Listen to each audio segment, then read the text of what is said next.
আসসালামু আলাইকুম। আজকে আমরা জানব রাগ কি? এটি কি দুর্বলতা, অপরাধ নাকি মানসিক রোগ? আসলে রাগ হলো একেবারেই স্বাভাবিক একটি অনুভূতি। যখন কেউ আমাদের অবমূল্যায়ন করে, অন্যায় করে বা যখন আমরা নিজেকে হুমকির মুখে মনে করি, ক্ষতির আশঙ্কা করি, তখন রাগ হয়।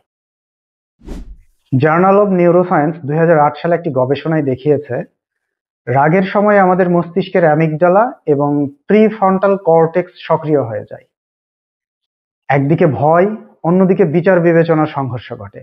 আর তখনই আমরা হয়ে পড়ি উত্তেজিত ও অস্থির। ছোট্ট একটা উদাহরণ। একজন মানুষ ২০ মিনিট লাইনে দাঁড়িয়ে থাকার পর হঠাৎ কাউকে সামনে ঢুকে যেতে দেখে। সেই মুহূর্তেই তার রাগ হয়, কারণ বিষয়টা তার কাছে অবিচার মনে হয়েছে। আসুন জেনে নিই রাগ সমস্যায় পরিণত হয় কখন। যখন আপনি বারবার রেগে যান, শরীরের ভাষা বদলে যায়, জিনিস ভাঙেন, কাউকে গালমন্দ করেন বা শারীরিক ক্ষতি করেন, তখন রাগ আর স্বাভাবিক থাকে না। তখন এটা ব্যবহারজনিত সমস্যা হয়ে ওঠে। আমেরিকান সাইকোলজিক্যাল অ্যাসোসিয়েশন ২০১২-তে একটি গবেষণা প্রকাশ করে। সেখানে দেখা যায় যেসব মানুষ তাদের রাগ চেপে রাখে বা সহিংসভাবে প্রকাশ করে, তাদের রক্তচাপ, হৃদরোগের ঝুঁকি ও সম্পর্ক ভাঙার হার বেশি দেখা গেছে। তাহলে আমরা কি করব? রাগকে দমন নয়, বরং বোঝা ও নিয়ন্ত্রণ করা শিখতে হবে। গবেষণায় প্রমাণিত কিছু পদ্ধতি আছে। যেমন ১ নাম্বার, ১ মিনিট থামুন। রাগের মুহূর্তে মুখ না খুলে ১ মিনিট নিজেকে থামান। এতে প্রিফ্রন্টাল কর্টেক্স রেগুলেট করতে পারে।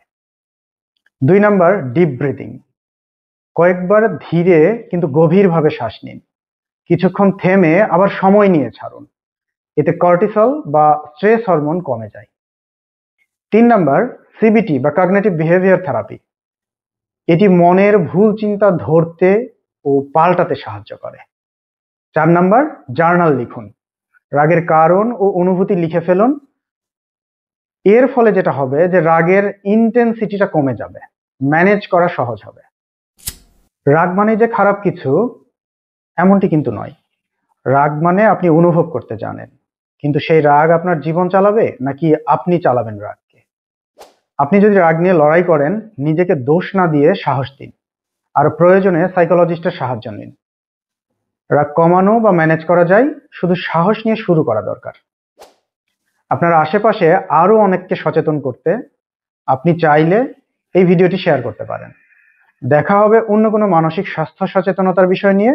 সুস্থ থাকুন, সচেতন থাকুন, মনের যত্ন নিন।